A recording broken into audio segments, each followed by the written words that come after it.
We're going to show you how to apply a glitter screen printed transfer from Transfer Express on a cotton hoodie.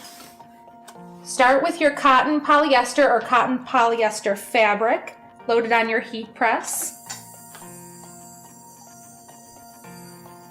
And pre-press the fabric for 4 seconds or so to remove any moisture or wrinkles.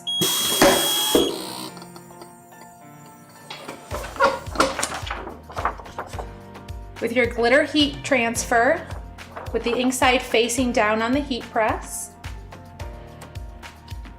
align it onto your apparel and use a blank cover sheet to cover the transfer so that it reduces static when the heat press pops up.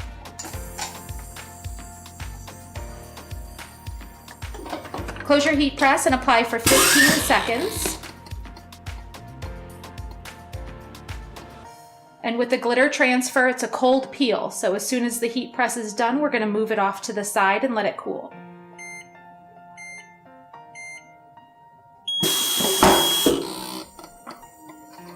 You can remove the cover sheet, and because glitter is a cold peel, we'll remove it from the heat press and set it. Once your transfer is completely cold to the touch, you'll want to peel it off in a smooth, even motion. And your glitter transfer is complete.